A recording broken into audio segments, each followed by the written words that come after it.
Hello students, I hope आप लोगों ने थर्ड चैप्टर बहुत अच्छे से किया होगा, अच्छे से पढ़ा होगा, समझा होगा, उसके नोट्स भी प्रिपेयर किए होंगे जैसे कि मैंने आप लोगों को बताया था। तो now today we start our next chapter, that is chapter 4 reproductive health. So आप लोग अपनी बुक खोल लीजिए and the page number is 57। आज हमारा जो चैप्टर है वो कम्प्लीटली थियोरटिकल है, इसमें कोई डायग्राम नहीं है, कोई डायग्रामेटिक व्यू नहीं है, तो हम इसको ऐसे बिना विदाउट ब्लैक बोर्ड भी एक्सप्लेन कर सकते हैं और समझ भी सकते हैं। बस द कंडीशन इज़ दैट आपके पास बुक होनी चाहिए, ठीक है। You must have the book, okay. So start करते हैं हम। रिप्रोडक्टिव हेल्थ मतलब, इसका मतलब क्या है? बायो में सबसे पहले किसी चीज़ को पढ़ने से पहले ज़रूरी है उसके नाम का मतलब समझा जाए। रिप्रोडक्टिव मतलब related to reproduction, okay, related to individual, generation to generation, health उसका स्वास्थ्य है, ठीक है। The health of mother, the health of father, the health of their foetus, zygote, okay. तो इस चैप्टर में हमें यही पढ़ना है कि हमारी सोसाइटी की क्या प्रॉब्लम है, या हमारी सोसाइटी ने क्या अच्छे कदम उठाए हैं, क्या स्टेप्स उठाए हैं, हमारी गवर्नमेंट ने भी, हमें ये सब इस वीडियो में जानना है, या इस चैप्टर में। ट्राई करूँगी कि आपका चैप्टर जल्दी से जल्दी ख़त्म हो जाए। वैसे आपका सिलेबस बहुत अच्छे से चल रहा है, इसमें परेशान होने वाली बात नहीं है, इसके बाद भी आपका बहुत जल्दी हो जाएगा, ठीक है। So the first is that, हम हमारी हेडिंग पे आते हैं। India was amongst the first country in the world to initiate action plan and programme at national level. India क्या है? एक पहली कंट्री है पूरी दुनिया की जिसने रिप्रोडक्टिव हेल्थ के लिए कुछ एक्शंस लिए हैं, ठीक है, कुछ कदम उठाए हैं, स्ट्रिक्ट कदम उठाए हैं, लोगों को अच्छे के, लोगों के भले के लिए सोच के। और किसी कंट्री में ऐसा नहीं है कि जहाँ पे रिप्रोडक्टिव हेल्थ की जो गोल्स हैं उन्हें पूरा सोशल सामाजिक गोल लेके चला गया हो, क्योंकि सामाजिक मुद्दा है, इस पे सबको सोचना चाहिए। अगर किसी को कोई प्रॉब्लम है तो उसके इंडिविजुअल की प्रॉब्लम मानी जाती थी, लेकिन इंडिया एक ऐसा देश था जहाँ पे इसको एक इंडिविजुअल, एक अकेले इंसान की दिक्कत नहीं, पूरे समाज की दिक्कत समझी गई थी, ठीक है।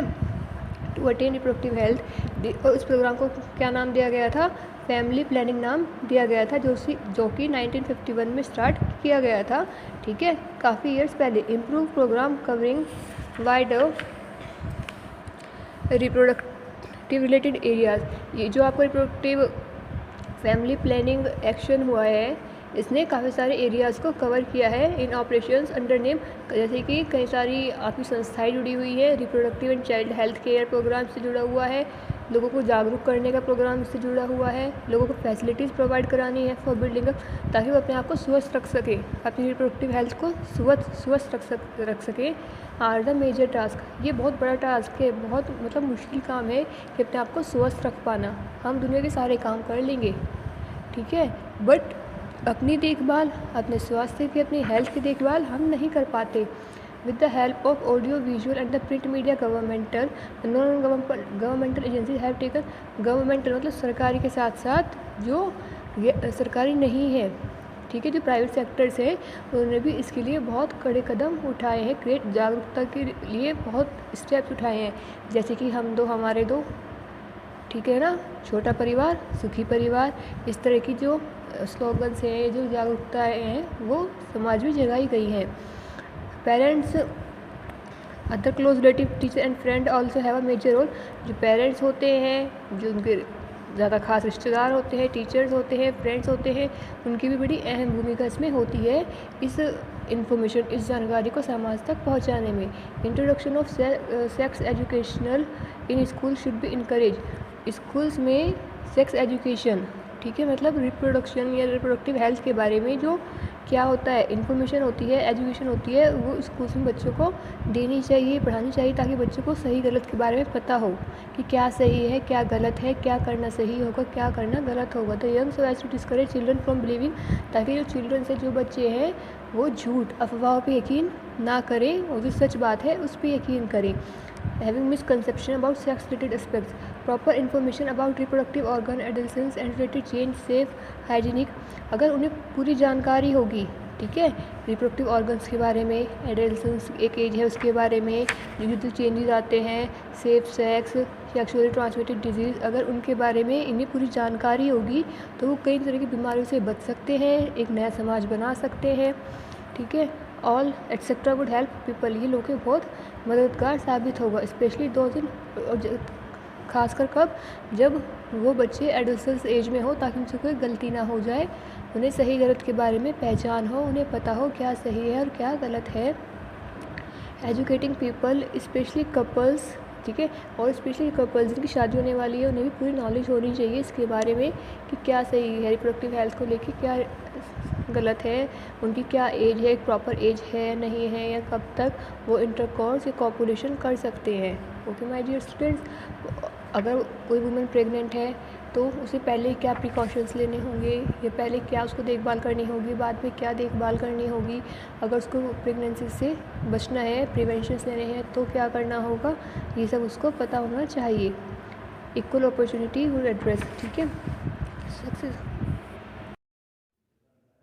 the last paragraph is that successful implementation of various action plan to attain reproductive health require strong infrastructural facility, professional expertise and material support. देखो, अगर सक्सेसफुल कराना है किसी चीज़ को इम्प्लांट कराना है, जैसे कि कुछ कपल्स ऐसे होते हैं कि उनको बेबी नहीं हो पाता, तो वो क्या करते हैं, IVF, इन विट्रो फर्टिलाइजेशन, मतलब आर्टिफिशियल इंसेमिनेशन, ठीक है। तो इस तरह की अगर कोई भी टेक्निक कराते हैं, उसको अंजाम देते हैं, तो उसके लिए बहुत सारी फैसिलिटीज़ होनी चाहिए, दोनों पेरेंट्स हेल्दी होने चाहिए, वो जो सीमन ले रहे हैं, स्पर्म ले रहे हैं, वो बिल्कुल हेल्दी होनी चाहिए, इसको करने वाला एक्सपर्ट प्रोफेशनल होना चाहिए, ये नहीं ऐसे ही किसी के पास भी गए और करा लिया, ठीक है।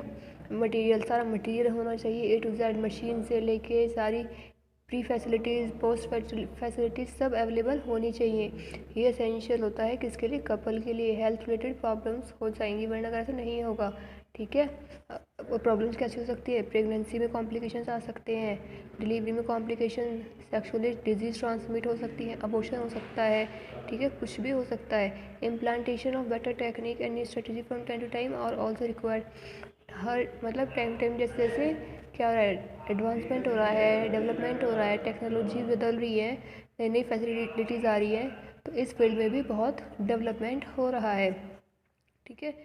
नए नए क्या आ रहे हैं इसमें, टाइम टू टाइम फीचर्स आ रहे हैं, फैसिलिटीज़ आ रही है। स्टैट्यूटरी बैन ऑन अमीनो साइंटिसिस, देखो जो अमीनो साइंटिसिस होता है, इससे होता है सेक्स डिटर्मिनेशन, कि होने वाला जो बेबी है, जो बच्चा है, वो गर्ल है या बॉय है। अगर हम देखो, जब बेबी होने वाला होता है तो वो एक क्या कहते हैं, हम उसको बलून सा होता है, बलून लाइक स्ट्रक्चर में क्या होता है, वो बंद होता है, जिसमें एक फ्लूइड भरा रहता है, अमाइनो सेंटेसिस, ठीक है।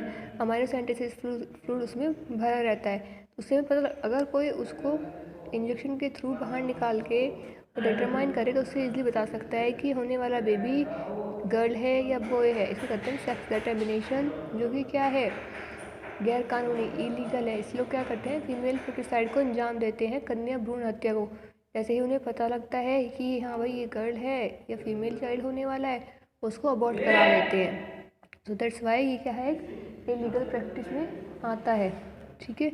In amniocentesis some of अमाइनो fluid of developing foetus is taken, मैंने आपको बता दिया कैसे होता है, उसका फ्लूइड निकाला जाता है, उसको स्टडी किया जाता है, ठीक है। मेन उसको जो, अगर ज़रूरी नहीं उसका एक बुरा इफेक्ट ही है, अच्छा इफेक्ट ये भी है कि अगर कोई डिजीज़ है हम उसको भी एनालाइज कर सकते हैं बिफोर बर्थ, एंड देन हम उसको ट्रीट भी कर सकते हैं। जैसे बाय बर्थ होने वाली डिजीज़ कौन सी होती हैं, Down syndrome, haemophilia, sickle cell anaemia etcetera, ठीक है। ये सब जो डिजीज़ है बर्थ से पहले होती हैं। रिसर्च के जो प्रोग्राम हैं वो भी काफ़ी हद तक बढ़ चुके हैं इस फील्ड में, जैसे कि इनको काफ़ी इनकरेज करा जा रहा है, बढ़ावा दिया जा रहा है। Governmental as well as non governmental agencies सब बढ़ावा देती हैं, क्योंकि ये बहुत इंपॉर्टेंट है।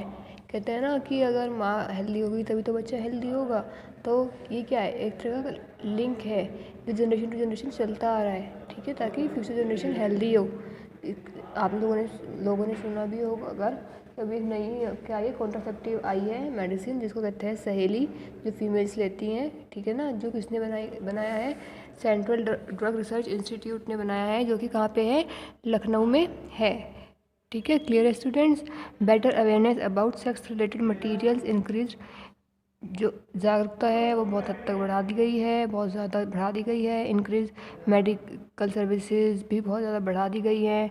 पोस्ट डिलीवरी भी, प्री डिलीवरी भी, post pregnancy facilities, pre pregnancy facilities सब बहुत ज़्यादा बढ़ा दी गई है, both for mother and both for their foetus, their incoming generations. Population stabilisation and birth control बहुत ज़रूरी है, हमें पता है। डे बाय डे हमारे इंडिया की कंडीशंस बढ़ती ही जा रही है, ऐसे में सबको फीड कराना बहुत मुश्किल है। ठीक है, हमारे पास नेचुरल रिसोर्सेज हैं, बट इतने नेचुरल रिसोर्सेज नहीं हैं कि हम इस बढ़ती हुई जनसंख्या को सबको फीड करा सकें। सपोज़ ऑक्सीजन ही ले सकते हैं आप, पेंडेमिक कंडीशंस है, ऑक्सीजन पे क्या क्या कंडीशंस आ गई हैं अब कि लोगों के पास ऑक्सीजन ही अवेलेबल नहीं है, जो कि फ्री ऑफ कॉस्ट थी, जो हमें नेचर प्रोवाइड करा रहा था।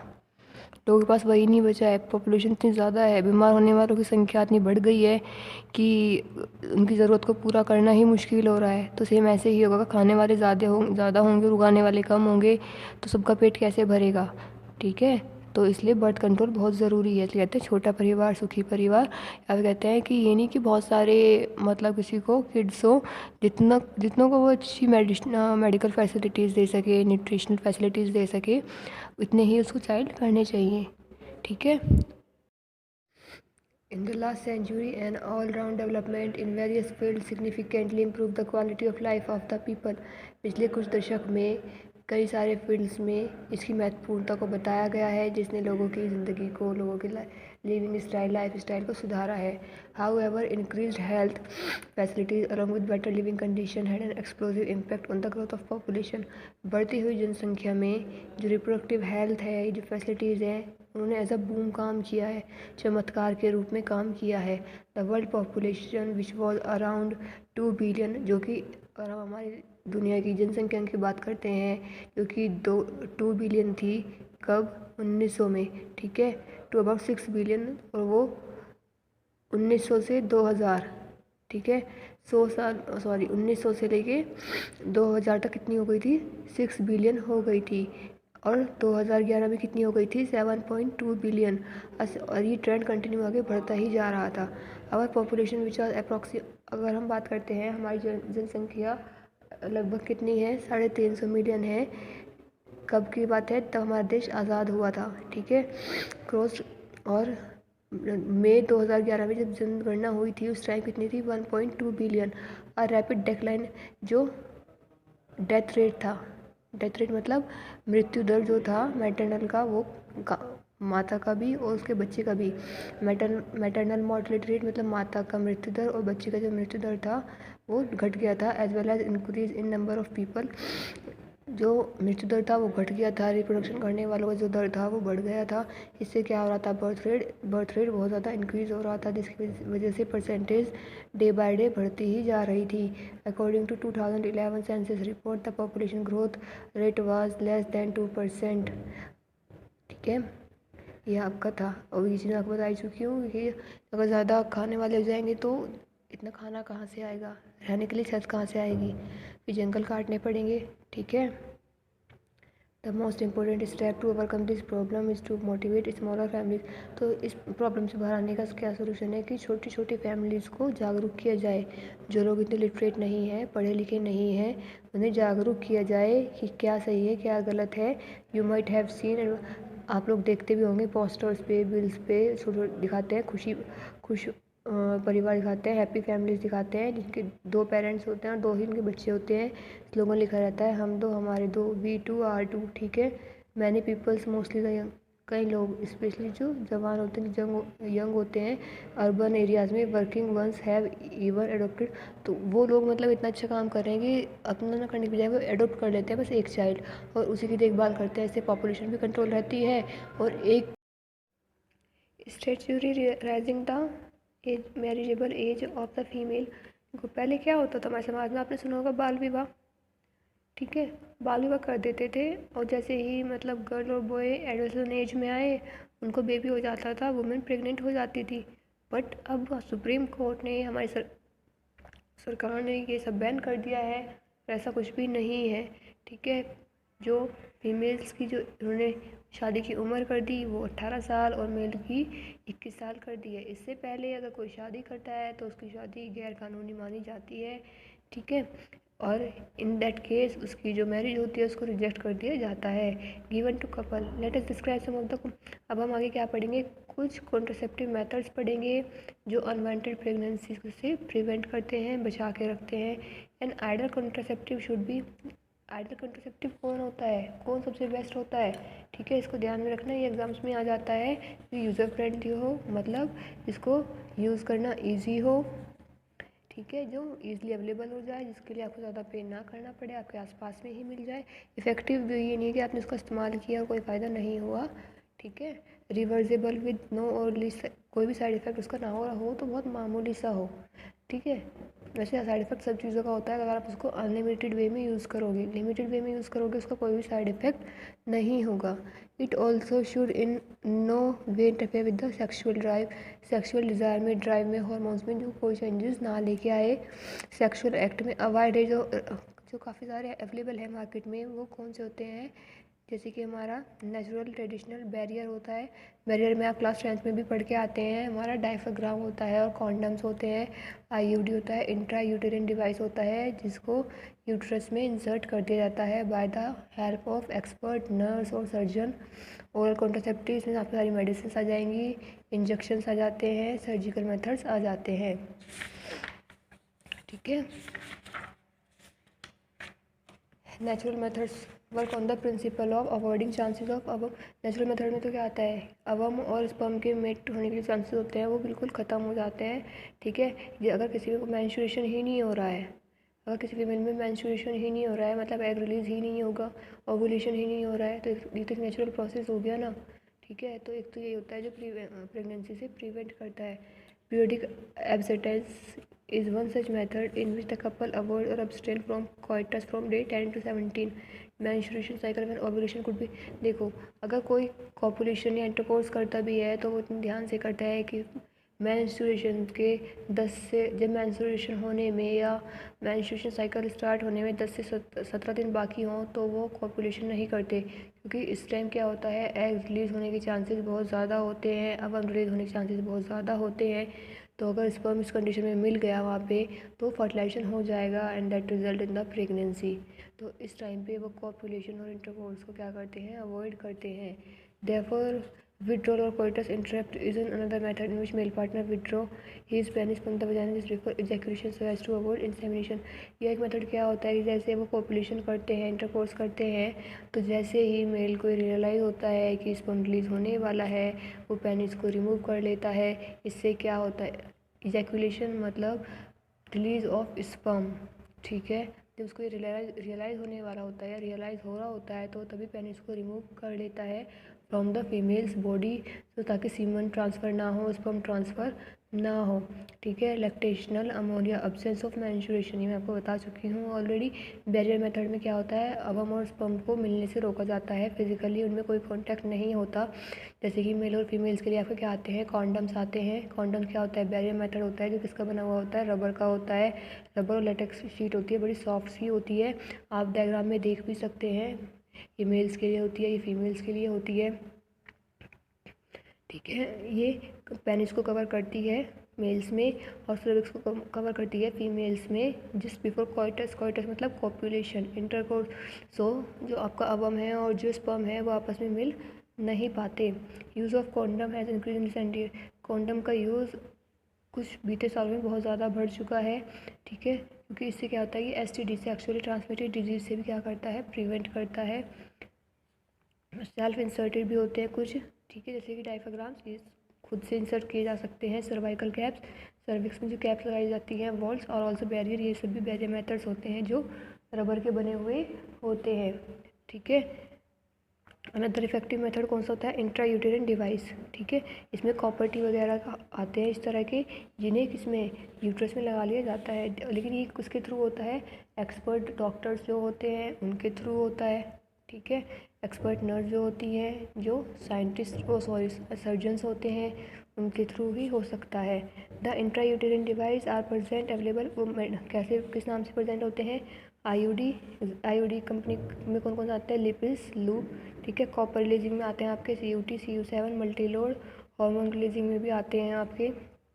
आईयूडी इंक्रीज फैगोसाइटोसिस, आईयूडी क्या कर देता है, स्पर्म को खा लेता है, ठीक है, कॉपर आयंस रिलीज करके। The hormone releasing IUD in additional make the uterus unsuitable for implantation. जो आईयूडी को लगाने से हार्मोन रिलीज होता है वो यूट्रस को क्या कर देता है, एक तरह से अनसूटेबल कर देता है, किसके लिए, प्रेगनेंसी के लिए। यूट्रस होता है वो सपोर्ट नहीं कर पाता ग्रोइंग एम्ब्रियो को, ठीक है। IUD are ideal contraceptive for the females who want to delay, ये उनके लिए बेस्ट होता है जो भी प्रेगनेंसी नहीं चाहती है, डिले प्रेगनेंसी चाहती हैं या कुछ टाइम चाहती हैं, सपोज एक बेबी होने के बाद किसी को स्पेस चाहिए। ओरल में तो क्या आता है, दवाइयाँ आती हैं, पिल्स आती हैं, ठीक है, जो क्या कर देती है, हार्मोनल इम्बेलेंस कर देती है। जैसे कि एक मेडिसिन होती है जिसमें किसका कॉम्बिनेशन होता है, प्रोजेस्टेरोन और एस्ट्रोजन का कॉम्बिनेशन होता है, ये फीमेल्स के द्वारा यूज़ होता है। दे आर यूज़, ये टैबलेट्स की फॉर्म में यूज़ किया जाता है और उनको हम पिल्स कहते हैं। पता है दवाइयों को वैसे भी पिल्स ही बोलते हैं, जो taken for period of 21 days, ठीक है, जो कि 21वें दिन लिया जाता है मेंस्ट्रुएशन साइकिल शुरू होने से 5 दिन पहले, और साथ आफ्टर गैप ऑफ 7 डेज, जब मेंस्ट्रुएशन ख़त्म हो जाती है तो उसके 7 दिन बाद लिया जाता है। It has to be repeated, और ये कंटिन्यूस सेम पैटर्न में चलता रहता है। कॉन्ट्रासेप्टिव या पिल्स लेने से क्या होता है, ये ओव्यूलेशन से प्रिवेंट करती है, मतलब रिलीज ऑफ एग तो होता ही नहीं, साथ में इम्प्लांटेशन, जो फीटस होता है, जो एम्ब्रियो होता है, वो यूट्रस में अपने आप को प्लेस नहीं कर पाता, ठीक है। They inhibit after the quality of cervical mucus to prevent, इससे स्पर्म की एंट्री भी प्रिवेंट हो जाती है। पिल्स जो होती है बहुत ज़्यादा इफेक्टिव होती हैं, ठीक है, मतलब बहुत ज़्यादा एक तरह से प्रेगनेंसी को प्रिवेंट कर सकती है, साइड इफ़ेक्ट बहुत कम होता है। सबसे ज़्यादा जो मेथड फीमेल्स ने अपनाया है वो पिल्स का होता है या ओरल कॉन्ट्रासेप्टिव मेथड होता है, ठीक है। अभी एक न्यू ओरल कॉन्ट्रासेप्टिव आया है मार्केट में, इसका नाम है सहेली, ठीक है, जिसको वंस इन अ वीक सुबह ही मॉर्निंग में लेना पड़ता है, इसको मॉर्निंग पिल भी कहते हैं, ठीक है। प्रोजेस्टेरोन अलोन और in combination with estrogen can also be use by female as injection और इम्प्लांट। प्रोजेस्टेरोन या तो अकेले या फिर एस्ट्रोजन के साथ भी मिला के फीमेल्स लेती हैं अपनी स्किन के अंदर थ्रू इंजेक्शंस की हेल्प से। Their mode of action is similar to, ये भी सेम किसका काम करती है, दवाइयों का ही काम करता है। And their effective period are, लेकिन इनका जो टाइम पीरियड है इफेक्टिव का काफ़ी लंबा है। अगर आपकी एक मेडिसिन 1 महीने तक काम कर रही है तो अगर आप इंजेक्शन के थ्रू लेते हैं तो वो 2 महीने तक काम करती है। Administration of progesterone oestrogen combination और IUD with 72 hours for the surgery found to be, इनको यूज़ करने के बाद 72 आवर्स तक बहुत ज़्यादा हम ये इफेक्टिव होते हैं एक तरह से, ठीक है। सर्जिकल मेथड की अगर हम बात करते हैं या क्लास 10 में पढ़ के आते हैं, इसको क्या होता है, बिल्कुल स्टेलाइजेशन, इसके बाद कभी भी वो फीमेल प्रेग्नेंट नहीं हो सकती और वो मेल किसी को प्रेग्नेंट नहीं कर सकता। इसमें क्या होता है कि देखो, जैसे ये हमने पढ़ा था फीमेल रिप्रोडक्टिव ऑर्गन है पूरा, ठीक है, ये क्या होते हैं, फलोपियन ट्यूब्स होती हैं, तो थ्रू सर्जरी और ऑपरेशन फलोपियन ट्यूब को यहाँ से ऐसे काट दिया जाता है दोनों साइड से, ठीक है, और उनको ऊपर बांध दिया जाता है, इसको ऐसे बांध देंगे, इसको ऐसे काट के, तो क्या होगा, यहाँ पे हमारा अवम बनेगा, अवम रिलीज तो होगा लेकिन वो यूट्रस तक नहीं पहुँच पाएगा। स्पर्म यहाँ से आएगा तो, बट वो अवम यहाँ रह जाएगा, स्पर्म यहाँ, तो कोई अवम यहाँ से आएगा, यहीं रह जाएगा, स्पर्म यहाँ से आएगा, यहाँ रह जाएगा, कोई फ्यूजन नहीं होगा, ठीक है। तो इससे क्या होगा, प्रेगनेंसी प्रिवेंट ही नहीं, बिल्कुल ख़त्म हो जाएगी। और इस तरह के मेथड को हम ट्यूबिक्टोटॉमी कहते हैं फीमेल्स में, क्योंकि ट्यूब्स को काट दिया ना, तो इसलिए क्या हो गई, ट्यूबिक्टोटॉमी हो जाती है। और अगर हम बात करते हैं मेल्स में, लेकिन ये फीमेल अब कभी भी प्रेग्नेंट नहीं हो सकती, ये कम्प्लीटली स्टेरिलाइज, मतलब बांझ बन जाते हैं, ठीक है। और सब तो क्या है, एक लिमिटेड टाइम पीरियड के लिए होते हैं, आप जब चाहे प्रेगनेंसी को कंटिन्यू कर सकते हैं, बट इसमें ऐसा नहीं होता। मैं वैसेक्टोटॉमी की बात करती हूँ, वैसेक्टोटॉमी मेल्स में होता है, मेल्स में भी आपने एक ट्यूब पड़ी होगी, वास डिफरेंस इसको बोलते हैं, जिससे क्या होता है, यहाँ पे क्या बनती है, स्पर्म बनती है इनसाइड द टेस्टिस, यहाँ से वो पास आउट होती हैं और पेनिस के थ्रू बाहर आती हैं, लेकिन क्या होगा, बीच से इसे काट दिया जाएगा, ठीक है, इसको वास डिफरेंस को काट दिया जाएगा, तो स्पर्म यहाँ पे बनेंगी, मूव भी करेंगी, लेकिन यहाँ पे आगे रुक जाएंगी, आगे जाने का कोई रास्ता नहीं होगा, ठीक है। क्लियर है स्टूडेंट्स, तो वो यहीं पे आके रुक जाएंगी और प्रेगनेंसी से प्रिवेंट करेंगी, but it not prevent from STD, ये सेक्सुअली ट्रांसमिटेड डिजीज से प्रिवेंट नहीं करता, ठीक है।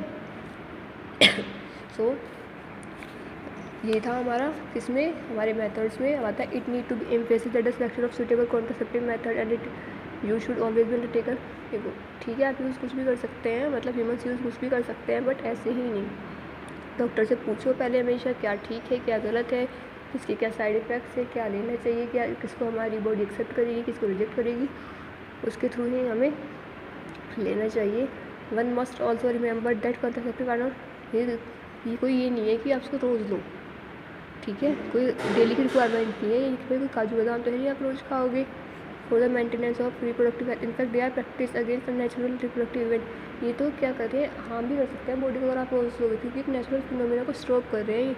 अगर कोई उनको रोज़ लेता है तो एक टाइम ऐसा आता है कि उसकी बॉडी में हार्मोन्स बनने बंद ही हो जाते हैं, फिर फीमेल्स में मेल्स के कैरेक्टर जनरेट होने लगते हैं और मेल्स में फीमेल्स के कैरेक्टर जनरेट होने लगते हैं। ओके स्टूडेंट्स, सो आज हम इतना ही रखते हैं हमारी इस वीडियो में, आपसे यहाँ तक पढ़ना, ठीक है, और फिर नेक्स्ट हम करेंगे हमारा MTP, that is medical termination of pregnancy. ठीक है स्टूडेंट्स।